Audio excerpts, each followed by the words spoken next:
आपने मूवीज में बहुत बार देखा होगा कि एक पर्सन जैसे ही गेट खोलता है अंदर जाता है और लाइट ऑटोमेटिक घर की चालू हो जाती है। वैसे ही सिमिलर वे में अगर रूम का टेम्परेचर डाउन होता है तो ऐसी एसी ऑटोमेटिक चालू हो जाता है और रूम एकदम ठंडा हो जाता है।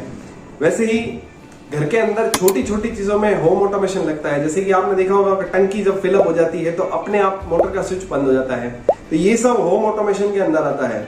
तो सारी चीजें ऑटोमेटिक हो जाती है, यानी कि एक आप कंडीशन देते हैं कि इस कंडीशन को सेटिस्फाई करें तो ये सिचुएशन पॉसिबल होगी, यानी कि एक चीज चालू होगी तो दूसरी चीज अपने आप बंद हो जाएगी।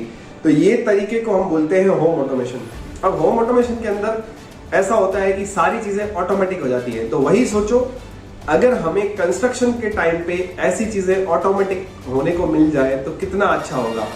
जैसे समझो कि घर के अंदर दीवार के अंदर क्रैक आया है और वो क्रैक ऑटोमेटिक रिपेयर हो जाए तो कितना अच्छा होगा कि ना तो दीवार कमजोर पड़ेगी, ना हमें कोई छोटी मोटी लेबर लेके आनी पड़ेगी, ना ही उसकी रिपेयरिंग की कोई कॉस्ट आएगी। तो ऑटोमेटिक रिपेयरिंग कैसे होगी, वॉल अपने आप अपना क्रैक कैसे फिलअप करेगी।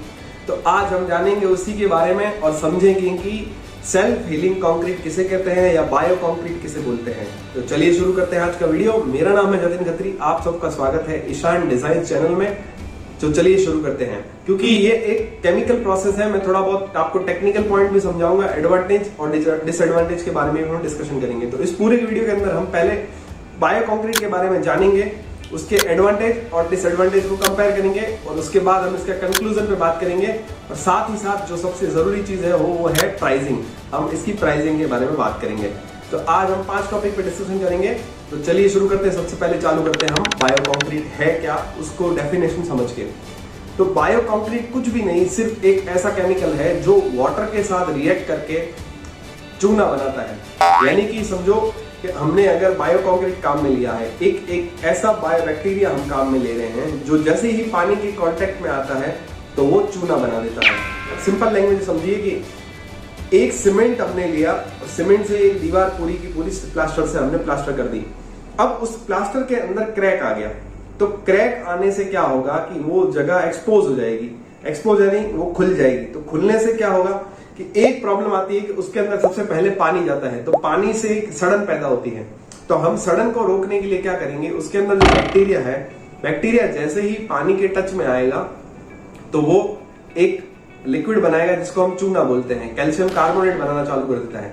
कैल्शियम कार्बोनेट बनने से चूना बनता है और चूना रिपेयरिंग टेक्नोलॉजी में आता है। यानी कि अगर आप क्रैक के ऊपर चूना चिपका देंगे तो ऑटोमेटिक क्रैक रिपेयर हो जाता है। अब सोचिए ये डीप जॉइंट पूरा का पूरा अंदर तक, जहां तक खुला हुआ है वहां तक चूना प्रॉपर्ली आप पहुंचा देते हैं तो क्या वो क्रैक खुला रहेगा? तो ये ऑटोमेटिक क्रैक रिपेयर हो जाता है। यानी कि एक ऐसा बैक्टीरिया जो पानी के संपर्क में आते ही चूने का रिएक्शन करता है जिससे कि क्रैक ऑटोमेटिक रिपेयर हो जाता है। इसको ही बोलते हैं सेल्फ हीलिंग कंक्रीट या बायो कंक्रीट। बायो कंक्रीट इसको इसीलिए बोलते हैं क्योंकि इसके अंदर बायोलॉजिकल बैक्टीरिया है। अब बैक्टीरिया होने की वजह से इसको बायो कंक्रीट भी बोलते हैं और इसकी प्रॉपर्टी जो है वो सेल्फ हीलिंग की है, यानी चूना बनाने से ये कंक्रीट को रिपेयर कर देता है, इसीलिए इसको सेल्फ हीलिंग कंक्रीट भी बोलते हैं। अब ये सेल्फ हीलिंग कंक्रीट 2 कैटेगरी में डिवाइड हो गया, एक बायोटिक और एक नॉन बायोटिक। बायोटिक के अंदर हम एक बैक्टीरिया यूज करेंगे जो कि कैल्शियम खाके कैल्शियम कार्बोनेट का जनरेशन करता है जिससे कि चूना बनता है। यानी कि वो जो वाटर के साथ जब भी रिएक्ट करता है तो वो कैल्शियम बनता है। कैल्शियम से वो कैल्शियम खा के कैल्शियम कार्बोनेट का बाय प्रोडक्ट बनाता है चूना, जिससे कि पूरी दीवार हील हो जाती है। अब सेकंड है एबायोटिक सेल्फ हीलिंग कंक्रीट। अब अबायोटिक कंक्रीट के अंदर हम केमिकल काम में लेंगे जो वाटर के टच में आते ही चूना यानी कि कैल्शियम कार्बोनेट का प्रोडक्शन करते हैं। तो कैल्शियम कार्बोनेट प्रोडक्शन ही हमारा मेन थीम है।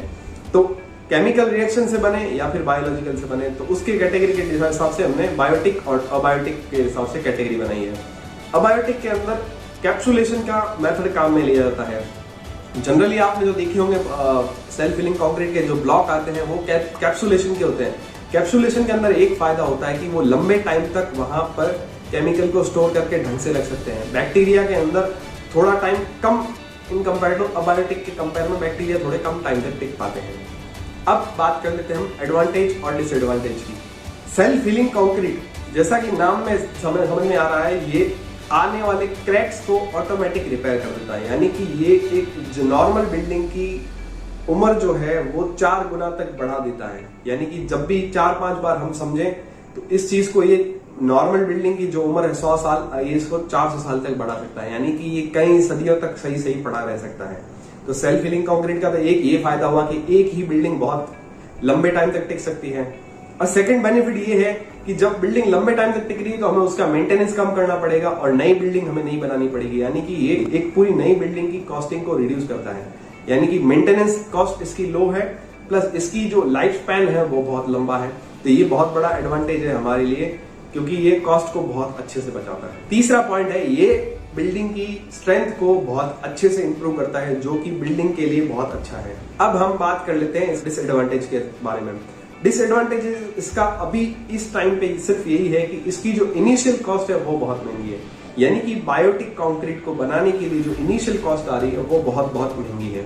इसकी वजह से हम रेगुलर इसको यूज में नहीं कर पा रहे, लेकिन साइंटिस्ट इस वे में लगे हुए हैं कि इसको इजीली कैसे प्रोवाइड करा पाए ताकि कमर्शियल यूज में इसको ज्यादातर यूज करा पाए, ताकि बिल्डिंग की उम्र को बढ़ाया जा सके, ताकि एक बार हम अगर काम में लें एक चीज को तो बिल्डिंग लंबे टाइम तक पड़ी रहे।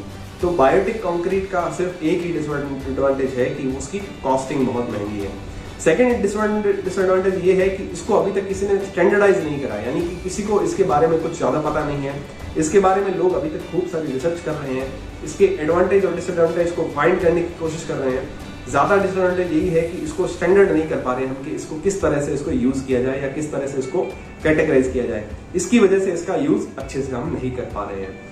तो ये हम फ्यूचर में जरूर देखने को मिलेगा कि हम किस तरह से इसको यूज कर पाए, और उम्मीद करेंगे कि साइंटिस्ट इसका एक इलाज निकाल लें कि हम जल्दी से जल्दी इसको यूज कर पाए और अपनी बिल्डिंग के अंदर जल्दी से यूज कर पाए, ताकि छोटे मोटे क्रैक्स के लिए हमें रिपेयरिंग नहीं करवानी पड़े और ये भी एक ऑटोमेटिक रिपेयरिंग का काम हो जाए।